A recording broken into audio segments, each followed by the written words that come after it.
Queremos dar as boas-vindas a todos os irmãos. Nós estamos falando sobre a série Ouça o que o Espírito diz às igrejas. Já falamos no domingo a respeito da igreja de Éfeso e hoje iremos falar sobre a segunda igreja, a igreja em Esmirna, na cidade de Esmirna. Apocalipse capítulo 2, versículo 8. Apocalipse 2, 8. Ao anjo da igreja que está em Esmirna, escreve: isto diz o primeiro e o último que foi morto e reviveu. Eu sei as tuas obras, e tribulação, e pobreza, mas tu és rico, e a blasfêmia dos que se dizem judeus, e não são, mas são a sinagoga de Satanás. Nada temas das coisas que há de padecer. Eis que o diabo lançará alguns de vós na prisão, para que sejais tentados, e tereis uma tribulação de 10 dias. Sê fiel até a morte, e dar-te-ei a coroa da vida. Quem tem ouvidos, ouça o que o Espírito diz às igrejas.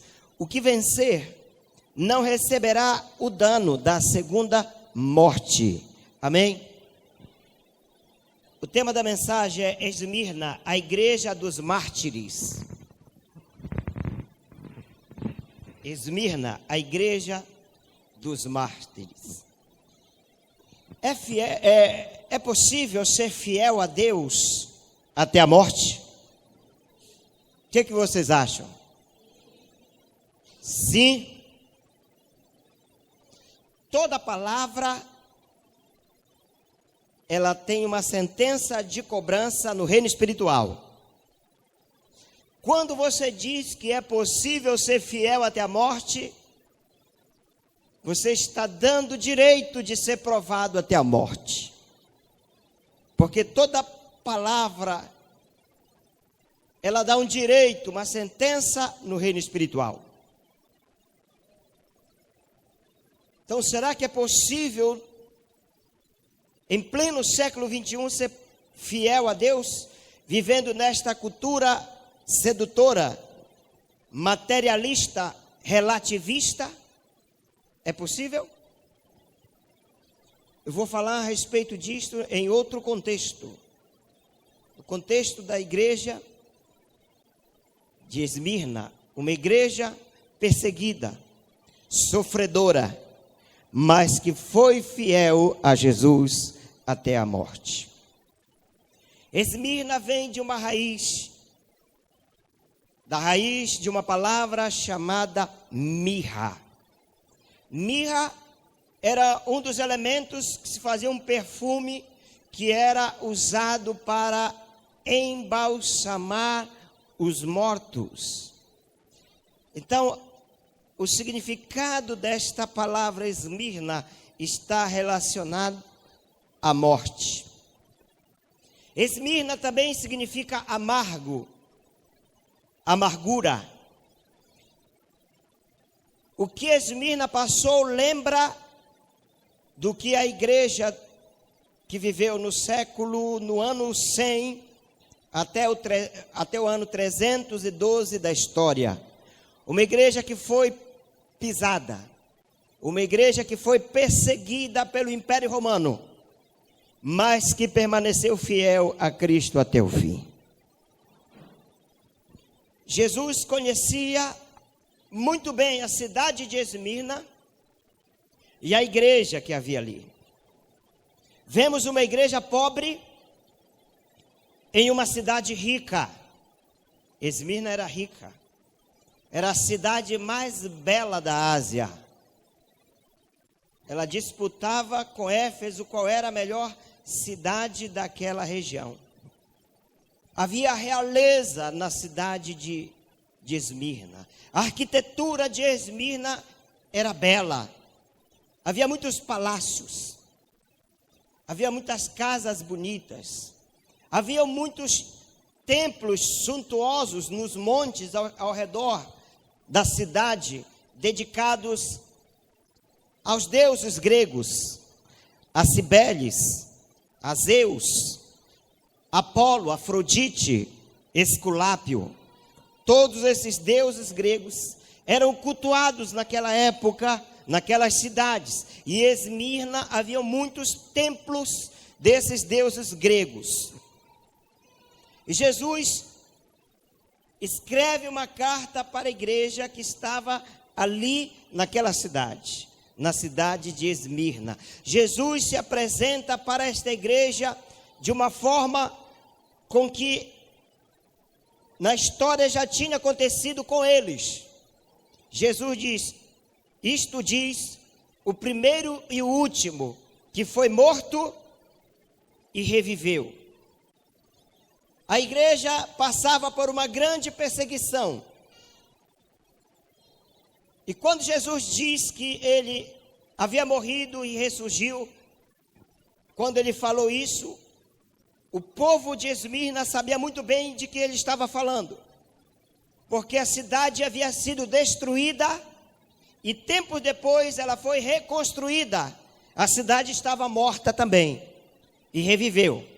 E agora Jesus está dizendo para esta igreja, está se apresentando como aquele que havia morrido e ressuscitado. Jesus está falando para uma igreja nos quais os crentes são perseguidos, e perseguidos até a morte. Jesus está dizendo para eles: não temam, o remédio para a morte sou eu, que morri e ressuscitei. Então Jesus está lembrando aquela igreja: olha, vocês estão passando por tribulação, vocês estão passando por perseguição, muitos de vocês estão morrendo, mas não temas, porque também eu já passei por isso, eu já fui perseguido, eu morri, mas eis que eu estou vivo pelos séculos dos séculos. Meus irmãos, o que nós passamos nesta vida, Jesus já passou muito antes de nós. Está passando perseguição? Jesus foi perseguido. Jesus foi açoitado. Jesus carregou a sua cruz. Jesus morreu na cruz por nós. O que nós passamos de perseguição, Jesus já passou por essa escola e nos ensina como vencermos o sofrimento, a adversidade e a perseguição. Então ele diz para esta igreja, versículo 9: conheço a tua tribulação. Meu querido, Jesus sabe o que você passa. Ele conhece a tua dificuldade. Ele sabe das tuas necessidades. Ele conhece os nossos problemas. E ele está dizendo para esta igreja em Esmirna que ele conhece, que ele sabe o que aquele povo está enfrentando. Conheço a tua tribulação. Literalmente, tribulação significa aperto, sufoco, esmagamento por todos os lados.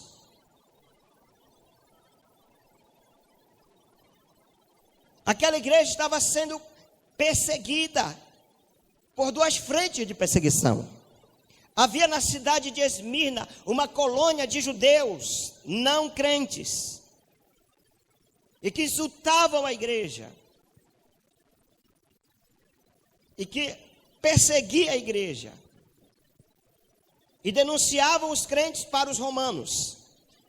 E os romanos, como eram autoridade sobre o povo, porque era o império que dominava, eram os dominadores, então os romanos prendiam os crentes e muitas vezes matavam esses crentes. Então eles estavam sendo perseguidos por duas frentes. Ser crente em Esmirna era viver um cristianismo de alto risco. Os crentes estavam sendo perseguidos e mortos. Ser crente hoje é fácil demais. Nós não enfrentamos nada, irmãos. Não diga que você está sendo perseguido, Porque no Brasil não há perseguição contra a igreja. Não há. Nós não sabemos o que é perseguição à luz da Bíblia, à luz das igrejas do Apocalipse.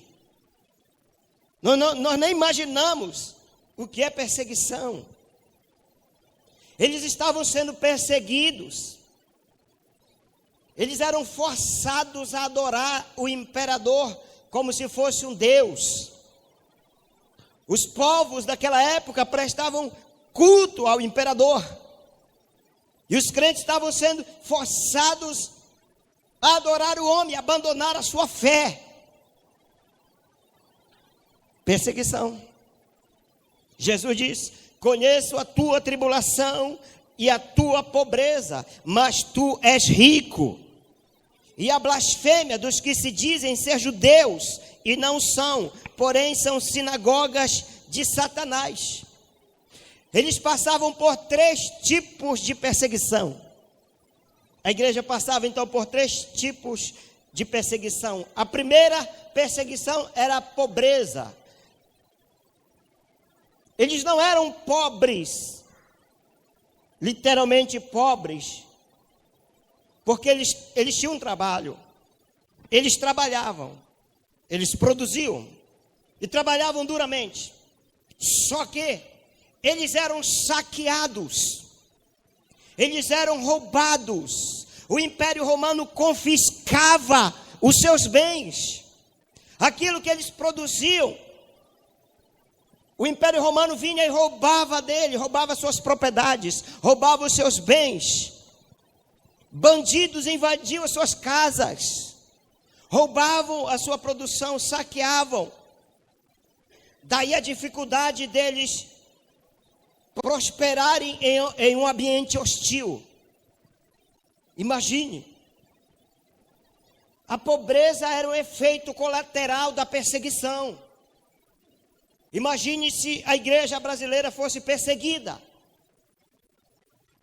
e tivesse um governo hostil que perseguisse a igreja, que perseguisse os crentes e invadisse as suas casas, roubasse os seus bens, tomasse posse das suas propriedades, confiscasse as suas propriedades, tomasse, expulsasse o povo das suas casas.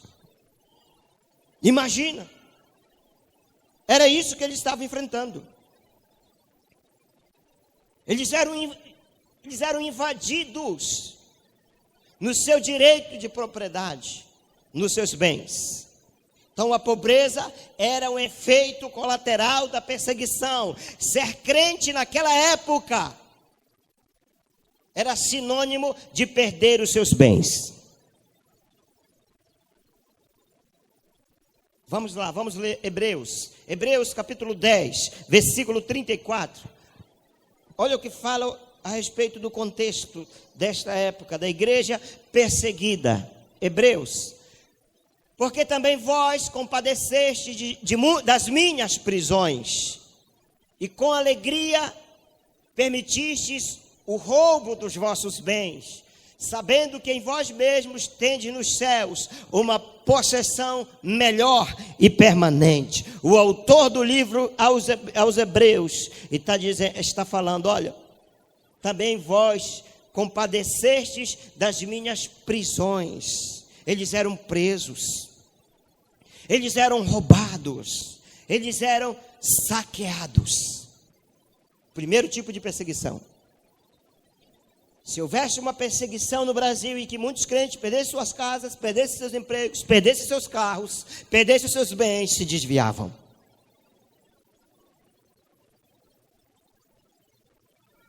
Mas eles nunca se desviaram de Cristo. Eles permaneceram fiéis. Você está entendendo o grau de dificuldade? Você está entendendo o cristianismo de alto risco que aquela igreja corria? E nenhum deles se desviou da fé. Ore muito, para que no Brasil não aconteça uma perseguição dessa. Para que o governo não confisque os bens dos crentes, como forma de perseguição contra a igreja. para que os bandidos não entrem nos templos e matem as pessoas que estão cultuando a Deus e taquem fogo em tudo, como tem acontecido na África. E nenhum deles se desvia do Evangelho. Eu sinto, com muito temor de falar isso, que isto vai acontecer no Brasil. Sabe para quê? Para a igreja brasileira se converter.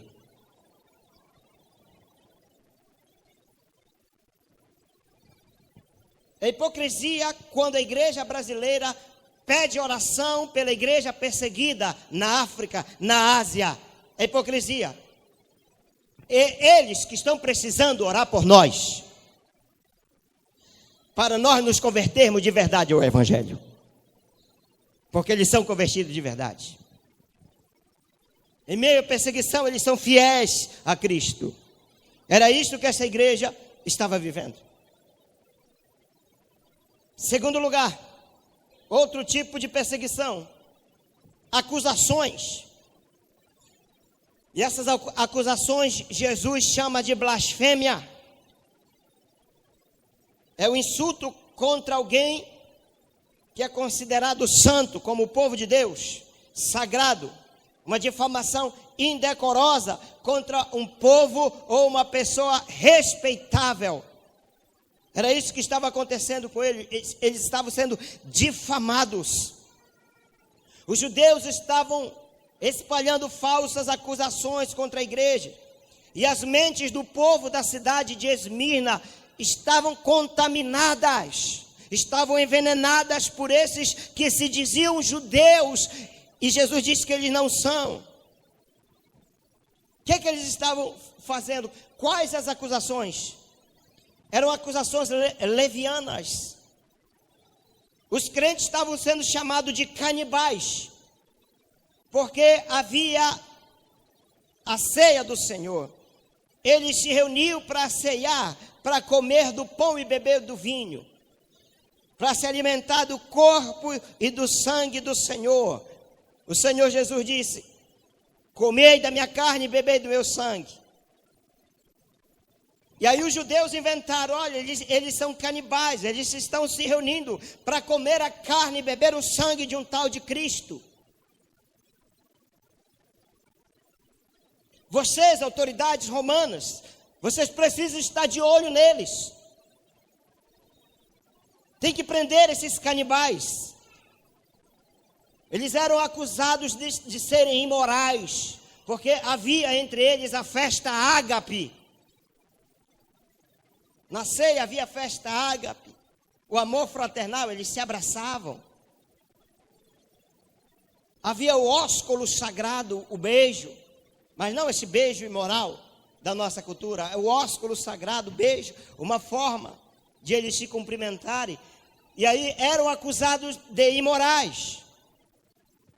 Eram acusados de serem fundamentalistas, como Jean William tem acusado a igreja brasileira de ser fundamentalista. Eu sou fundamentalista, graças a Deus, porque fundamentalista é aquele que é fiel à doutrina, é aquele que é fiel aos ensinamentos do seu Deus. Eles deixavam as crenças vãs e defendiam com fidelidade absoluta o Evangelho de Cristo. Aquele que defende com fidelidade o Evangelho de Cristo é chamado de fundamentalista. Eles eram fundamentalistas. Eles eram acusados de serem ateus, porque eles não prestavam culto ao imperador. Eles não acreditavam nas imagens de esculturas. Eles não se dobravam diante das imagens de escultura. Então eles eram acusados de serem ateus. E Jesus diz que quem os acusavam eram os judeus, por inveja, por ciúme. E Jesus nos ensina aqui que aqueles que usam a arma da acusação leviana e mentira são sinagoga de Satanás. O que é uma sinagoga? A sinagoga era um templo, lugar onde os judeus se reuniam para estudar a Torá, se reuniam para orar, para adorar a Deus. Lembra que Jesus pregou numa sinagoga, Paulo pregou em sinagogas. Então, a sinagoga era o templo, era o lugar. E Jesus diz que eles eram sinagoga de Satanás. A pessoa que usa de acusação leviana. A pessoa que usa de mentira. A Bíblia diz que nós somos templo. Somos templo do Espírito Santo. Mas se nós dermos lugar ao diabo, presta atenção, igreja, isso aqui é sério. Se nós dermos lugar ao diabo e fazer acusações levianas, mentirosas, o Espírito de Deus não está no nosso templo. Quem está no nosso templo é o espírito do diabo, e somos sinagogas de Satanás. Foi isso que Jesus disse para aqueles judeus. Eles não eram de Deus, eram sinagoga de Satanás. Tem crentes que são templo de Satanás. Vive fazendo acusações, mentira, levantando falso testemunho. E Jesus disse que eles não eram judeus. Judeu significa ser povo de Deus, separado para Deus. Mas judeu não é aquele que nasce em uma família judia. Mas judeu é aquele que segue os passos da fé de Abraão. Aquele que teme a Deus. Aquele que verdadeiramente adora a Deus. Esse é o verdadeiro judeu. Terceiro motivo de perseguição era a prisão. A prisão deles, meus irmãos, era a antessala do túmulo. Significa que quem fosse preso estava na antessala do túmulo, porque certamente iria morrer. Muitos que eram presos morriam de fome, morriam de pestilência, morriam de lepra por causa do abandono, porque os romanos não cuidavam dos seus prisioneiros. Eles abandonavam lá na cela, eles deixavam o cara jogado lá na cela, esquecia. As pessoas morriam de fome, de pestilência, de lepra.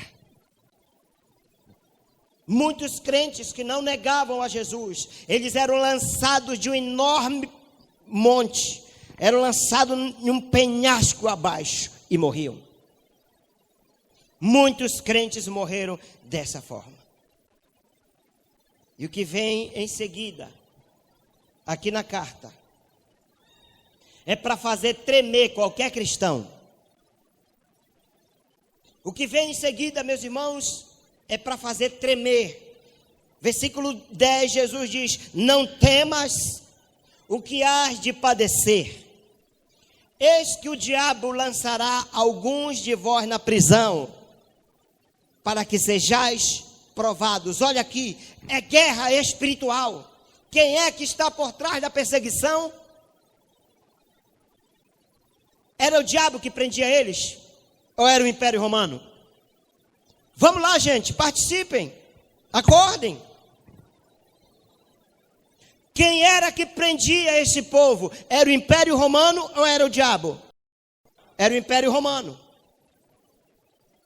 Mas Jesus diz que o diabo, presta atenção no texto, não temas o que há de padecer, eis que o diabo lançará alguns de vós na prisão, para que sejais provados. Quem estava por trás da perseguição era o diabo. É guerra espiritual, meus irmãos. Preste atenção, entenda, é guerra espiritual. Nós não podemos vir para o culto e ficar apáticos. Fique ligado na mensagem. É guerra espiritual, o diabo está por trás da perseguição contra o povo de Deus. O diabo está por trás da frieza. O diabo quer paralisar a igreja de alguma forma. Então o diabo estava por trás da perseguição. Jesus disse que eles seriam provados. Sabe o que acontece? Deus estava testando a fidelidade dos crentes. Deus estava testando a fidelidade desta igreja, porque as provações, elas confirmam a nossa fé, as provações nos fazem amadurecer, as provações nos tornam obedientes, parecidos com Jesus. É por isso que você é provado. Você não é provado, quando você é provado não significa que Jesus não te ama, pelo contrário, Ele te ama, é por isso que você está sendo provado, é para aumentar a sua fé, é para fortalecer o seu caráter. Dê glória a Deus quando você passa pela prova. Tiago diz que é motivo de alegria passarmos por várias provações, porque as provas confirmam a nossa fé. Nas provações nós nos tornamos mais parecidos com Jesus. Hebreus 5:8.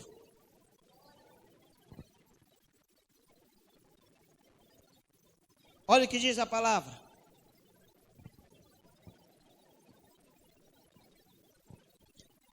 Ainda que era filho, aprendeu a obediência por aquilo que padeceu. Vamos ler juntos? Ainda que era filho,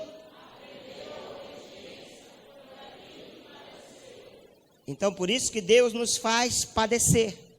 É por isso que Deus nos bota na prova, para nós obedecermos. É por isso que tem crente que não sai da prova, é porque ainda não aprendeu a obedecer.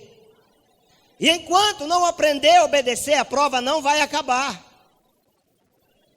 Pode esperar que vem mais prova aí, porque ainda não aprendeu, só vai sair da prova quando aprender. Ficou assustado? Quer ser parecido com Jesus? Quantos querem ser parecidos com Jesus? Mas pastor, dessa forma eu não quero, então nunca será. Se quer ser parecido com Jesus, tem que passar pela prova, aprender a ser obediente. Veja que esta igreja era obediente, mas ainda assim passava pela prova, porque Deus estava lapidando esta joia. Ele estava lapidando este povo. Então é por isso que nós passamos pela prova. Passou pela prova hoje? Dá glória a Deus. É para aprender a obediência. É para ser parecido com Jesus. Meus irmãos, o amor a Jesus, o amor a Deus, não é demonstrado dentro de quatro paredes. Não é aqui. Não é aqui que você vai demonstrar a sua fé, a sua obediência, a sua submissão, a sua adoração a Deus. É lá fora. É lá no trabalho, sendo provado, lá na faculdade, é lá na família, é lá na rua, é lá que Ele nos coloca na prova. Não é dentro de quatro paredes de um templo religioso. Em meio à perseguição, é em meio a uma sociedade pagã que odeia a Deus. É lá que nós devemos ser fiéis. É lá que nós devemos mostrar que nós somos de Deus. Esta era a característica da igreja de Esmirna e do verdadeiro cristão. Jesus avaliou essa igreja. A avaliação dessa igreja não foi pelo aquilo que ela tinha, pelo contrário, ela não tinha nada, mas por aquilo que ela era. Você não é testado por Deus pelo aquilo que você tem, mas é por aquilo que você é. Deus não quer saber o que é que nós temos. Deus quer saber o que nós somos. Porque o que nós temos é para esta terra, para este mundo. Aquilo que nós somos é para a eternidade. Nós iremos levar para a eternidade conosco o nosso caráter, a nossa personalidade, a nossa fé, a nossa adoração. Deus nos prova para aumentar a nossa fé, a nossa fidelidade. Então ele diz: tereis uma tribulação de 10 dias. Já pensou, meu querido, se Deus te coloca hoje, a partir de hoje na prova, 10 dias de prova, 10 dias de tribulação, mas não é essa provinha não, não é essa provinha, pastor, estou passando pela prova, estou sem farinha hoje, não é isso. Estou sem arroz, estou sem pão para tomar café, não é este tipo de prova. É prisão, é cadeia, prisão. E Deus deixou bem claro, Jesus deixou bem claro que Satanás promoveria uma perseguição contra a igreja. E aconteceu, provavelmente, nos dias de um imperador chamado Diocleciano, o mais feroz dos imperadores romanos. Era colocada uma estátua do imperador em todas as ruas. E aquele que não se dobrasse diante da estátua do imperador seria preso, torturado, seria morto. Vocês veem que as coisas se repetem. A mesma coisa um outro imperador tinha feito alguns séculos atrás. Nabucodonosor colocou uma estátua para ser adorado. Os mesmos pecados, os mesmos problemas se repetem de geração em geração. E agora com os imperadores romanos. Então todos que passavam pela rua deveriam adorá-lo. E quem não adorasse, perderiam os seus direitos de cidadãos. Perderiam suas propriedades. Seriam presos, torturados e mortos. E muitos crentes não negaram ao seu Deus. Não se dobraram diante do pecado, não se dobraram diante da estátua do imperador. Muitos deles foram presos, mortos, queimados. As ruas das províncias romanas eram iluminadas por corpos incendiados de crentes pendurados nos postes, pegando fogo.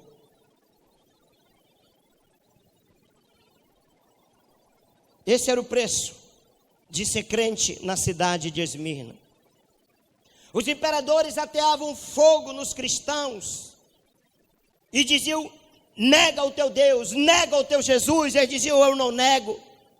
Eles ateavam fogo. Os imperadores pegavam as cinzas daqueles corpos, jogavam para cima assim, ó. Canta agora, crente, ao teu Deus.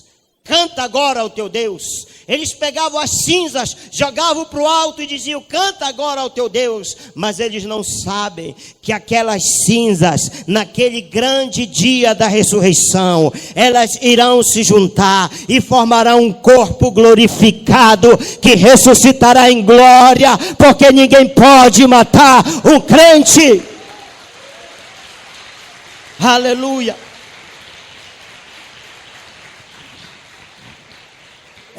Eram tremendos os testemunhos dos crentes nas arenas. Assistam os filmes da época. Os crentes eram lançados nas arenas, eram comidos pelas feras. Mas quando um crente jogava uma gota de sangue lá nas arquibancadas, 10, 20 se convertiam ao Senhor Jesus. E assim a igreja ia crescendo debaixo da perseguição. A perseguição era grande. Todavia, a igreja de Jesus crescia mais e mais debaixo de perseguição. Foi assim que a igreja cresceu. A igreja não cresceu por causa de festas. A igreja não cresceu por causa de entretenimento. Não cresceu por causa de arraial no mês de junho. Não havia festa do jump. Não havia bingo, rifa, festa junina de crente, não havia nada disso. A igreja crescia debaixo de morte, debaixo de chicote, debaixo de fogo, debaixo de perseguição. Foi assim que a igreja cresceu. Nós devemos a eles. Por isso que nós estamos aqui, porque eles pagaram o preço. Eles pagaram o preço e viveram um cristianismo de alto risco. Mas ainda que o inferno os perseguisse, a prova era que Jesus estava com eles. Aquilo que Jesus disse: edificarei a minha igreja e as portas do inferno não prevalecerão contra ela. Mas você sabe o que significa isso? Não significa que os crentes não irão morrer. Irão morrer, mas irão ressuscitar na glória.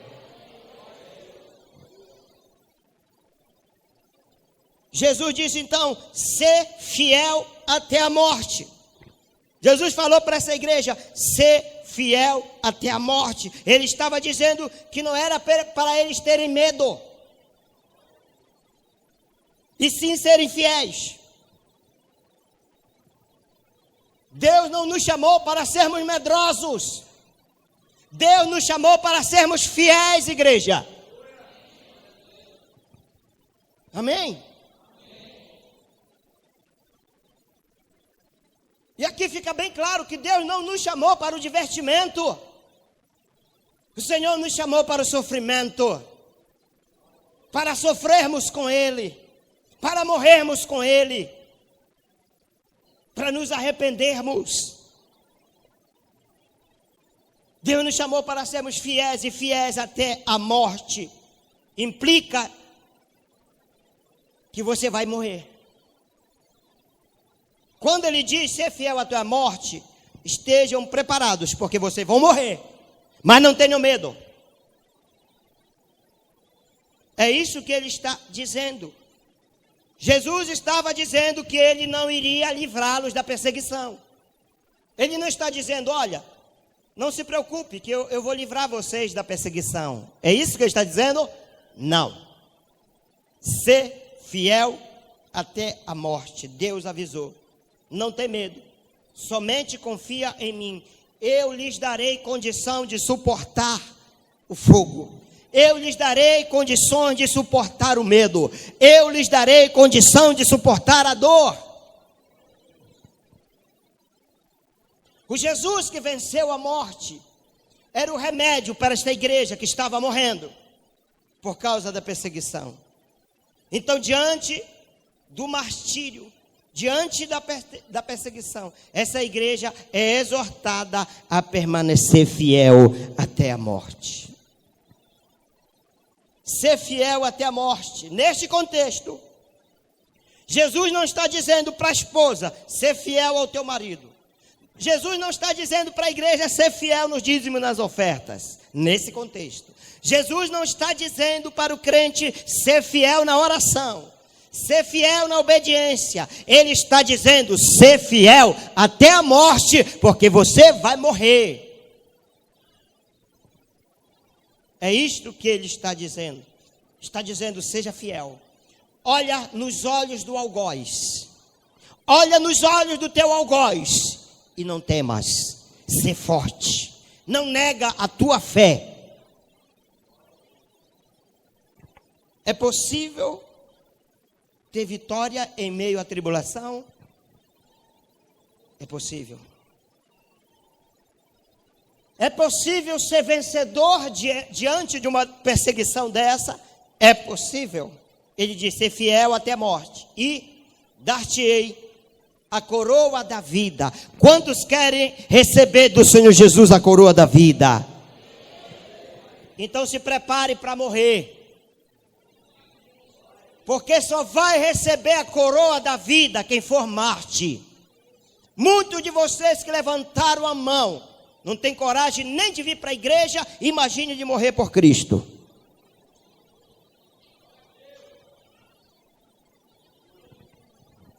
Não é. A coroa da vida não é para aqueles que cantam: a minha vitória tem sabor de mel. Não é. Definitivamente não é. Não é para aqueles que cantam: meu advogado é o meu Senhor. Que mais? Ele me defende do acusador. Nananina, não defende nada. Vai morrer. Ele não está dizendo que vai defender. Vai morrer. Ser fiel até a morte. Coroa da vida é para quem é Marte. É para quem morre por Cristo. Não é morrer para si mesmo, não é se arrepender, é morrer literalmente no campo de batalha, não negando a Cristo, dizendo sim para o Senhor. Outra coisa, não é somente morrer, é morrer sendo fiel a Cristo.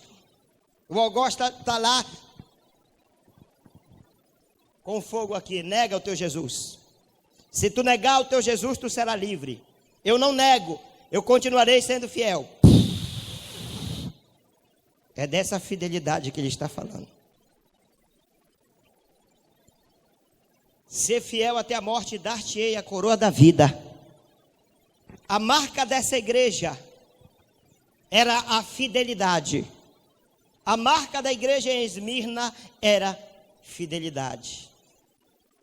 Porque negar a Jesus naquela época implicava em adorar uma entidade pagã. Negar a Jesus era a mesma coisa que adorar o imperador. Por isso que ele não negava Jesus. O pastor de Esmirna, o nome dele era Policarpo. Policarpo foi discípulo do apóstolo João. Ele foi pastor nessa igreja. Ele foi preso e levado perante os tribunais para negar a Jesus. Chegando diante dos seus algozes, eles disseram: diga, César é o Senhor. Ele fitou os olhos no algoz e disse: não, só há um Senhor, Jesus Cristo de Nazaré. Ele se recusou a fazê-lo, ele negou. Ele disse: eu sirvo ao meu Senhor Jesus há 86 anos. Durante 86 anos, Jesus nunca me desapontou. Por que hoje, no meu último dia, no último dia da minha vida, eu negaria?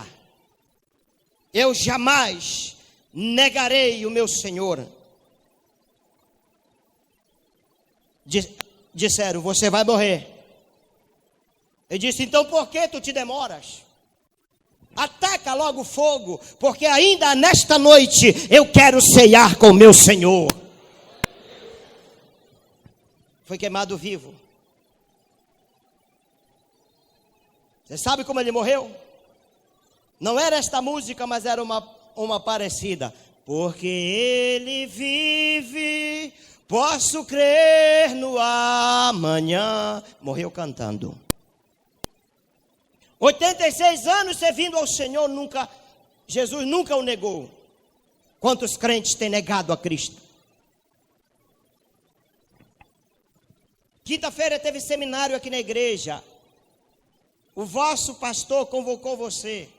O vosso Deus convocou você. E no entanto você não veio.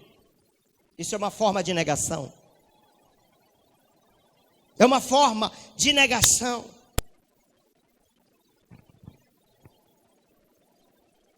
A marca da igreja primitiva era a coragem de assumir a sua fé em Jesus. Simeão foi um líder em Jerusalém, ele foi crucificado. Inácio, no ano 115 depois de Cristo, foi jogado aos leões. Justino, chamado Marte, foi martirizado em Roma. Brandina, uma jovem escrava, após ser torturada tremendamente de manhã até a noite, sendo torturada, ela foi questionada: vai negar a tua fé? Vai negar o teu Jesus?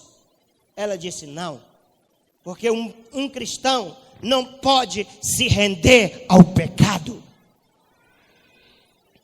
Morreu.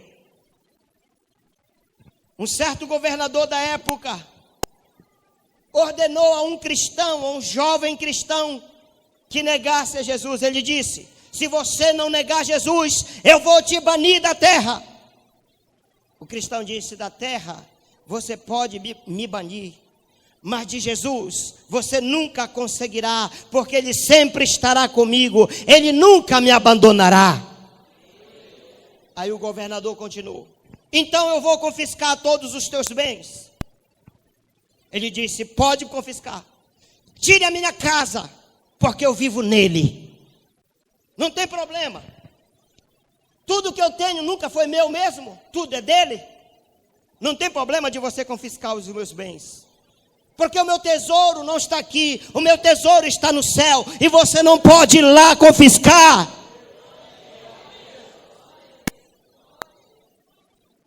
Aí o governador, já nervoso, disse: eu vou te lançar na fogueira, eu vou te matar. Cristão respondeu: você pode queimar a minha carne, mas o meu espírito vai continuar vivendo. Queime a minha carne e o meu espírito vive. Você pode me matar, mas nunca vencerá. Olha aqui, governador, me entenda. Entenda uma coisa: eu nunca morro, porque eu estou em Cristo. E aqueles que estão em Cristo nunca morrem. Aleluia! Nada me separará do amor de Jesus.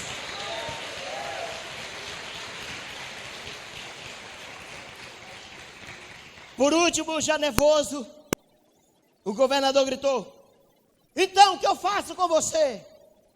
E o cristão respondeu: não há nada a fazer, eu vivo em Jesus. Não há nada que você pode fazer para me separar de Jesus. Nada nos separará do amor de Cristo. Mas pouca coisa tem separado muito crente.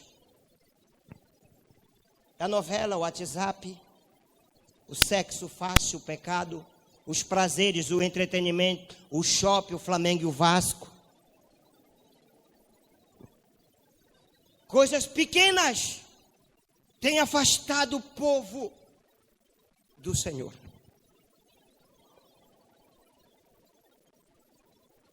E no versículo 11 ele fala: quem tem ouvidos, ouça o que o Espírito diz às igrejas. O que vencer, de modo algum sofrerá o dano da segunda morte. Preste atenção, igreja, o que Jesus está falando aqui.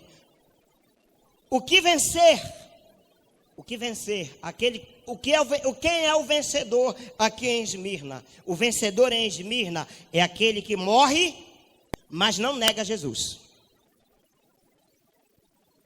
O perdedor, o derrotado, é aquele que na hora da aprovação: tá bom, eu nego, eu quero continuar vivendo.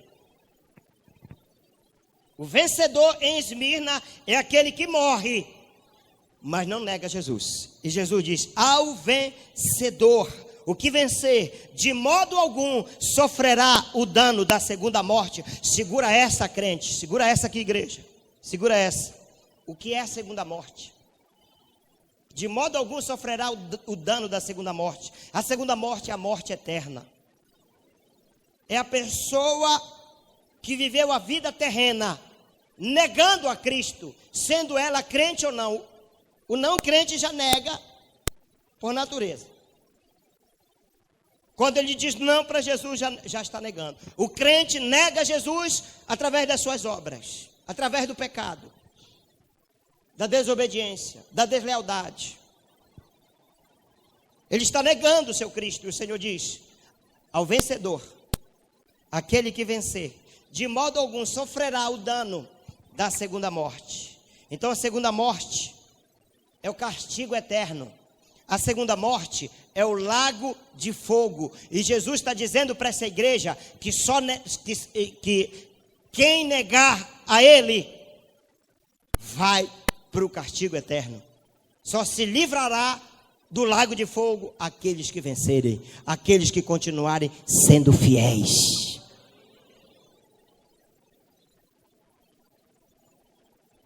Você pode até não crer na palavra que eu estou pregando, mas um dia ela testificará contra você. Um dia você se lembrará, se você não se arrepender. Pode gravar. Um dia você lembrará. Igreja fiel.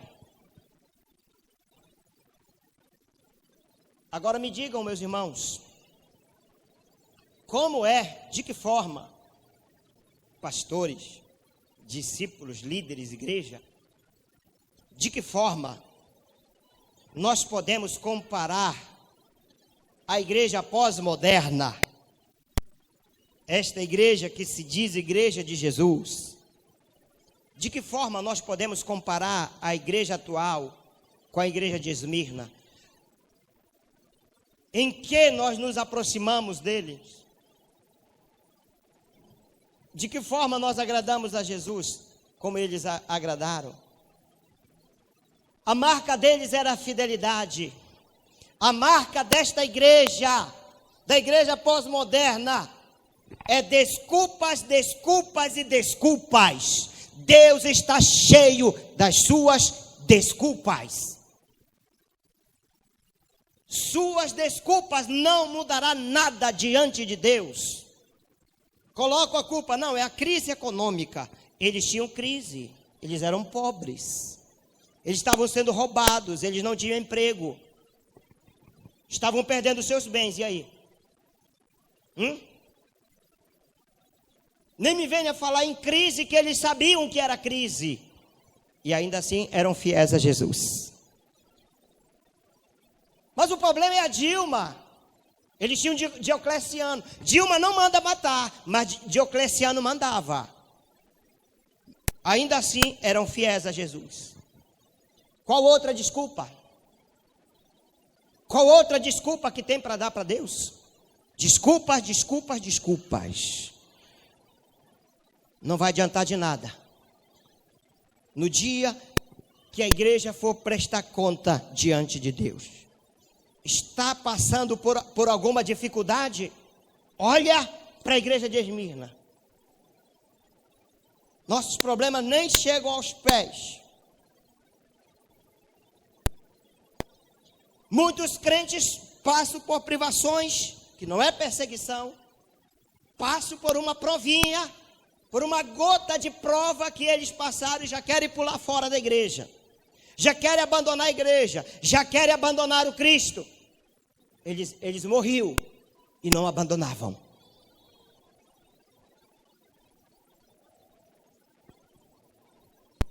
Aí eu fui para a igreja, o irmão me olhou de cara feia, eu fui para a igreja, o pastor não falou comigo, eu vou me desviar.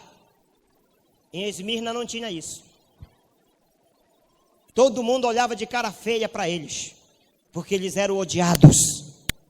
E ainda assim permaneciam fiéis. Se você que tem esse pensamento,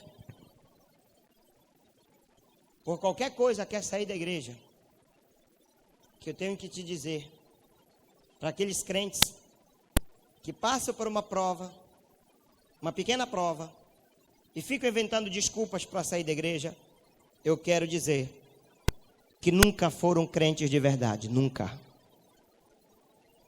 A vida cristã destes é uma fraude, se comparada com o povo de Esmirna. Este cristianismo é uma fraude, se comparado ao cristianismo de Esmirna.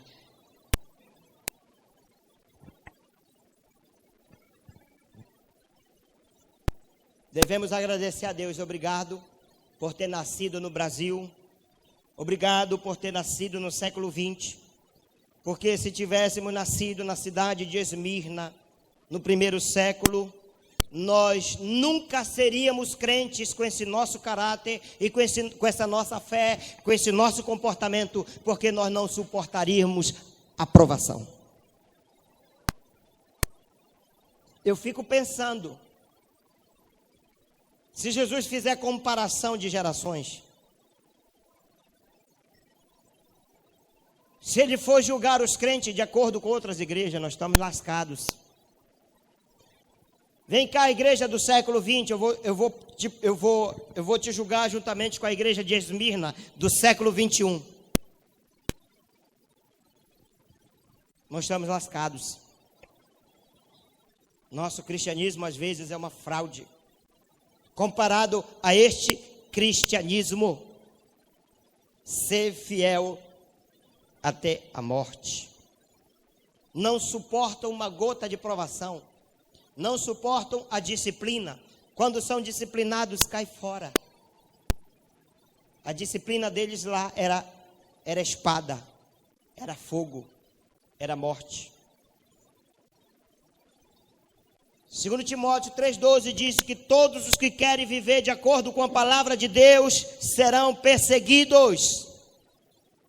Andarão pelo caminho estreito. Todos, diga todos. Os que querem viver de acordo com a palavra de Deus serão perseguidos. Quer vida mansa? Se não quer ser perseguido, se não quer ser provado, se não quiser ter compromisso, não serve para ser crente. Não serve para ser crente autêntico. Jesus disse que há 2 caminhos e há 2 portas. Um caminho estreito que leva para a eternidade. Uma porta estreita que leva para a eternidade. Um caminho largo e uma porta larga que levam para a perdição. O caminho estreito, a dor, a sofrimento, a sangue, a morte, a lágrimas. No caminho estreito, você tem que negar a si mesmo. Você tem que negar as suas vontades. Você tem que negar os seus conceitos, os seus preconceitos. No caminho largo, você anda do jeito que você quer. A igreja de porta estreita, ela prega o verdadeiro evangelho, ela confronta o pecado, ela leva o povo ao arrependimento. A igreja de porta larga, vem como estás, fica como estás, vive como estás. Não temos certeza se você vai para o céu. Não vai. Porque Jesus disse que o caminho largo leva para a perdição. E aqui nós não queremos que ninguém vá para a perdição. Aqui nós queremos que todos vão para o céu. E para ir para o céu tem que se arrepender dos seus pecados. Tem que ser fiel a Deus. Pastor, é duro, eu concordo, mas é bíblico. É isto que transforma. Eu não estou aqui para enganá-los. Eu não estou aqui para massagear o ego. Eu estou aqui para levá-los ao arrependimento. Não me importa se você tem 20, 30 anos de igreja. Isso para Deus não importa. Deus não quer saber o tempo, Deus quer saber a fidelidade.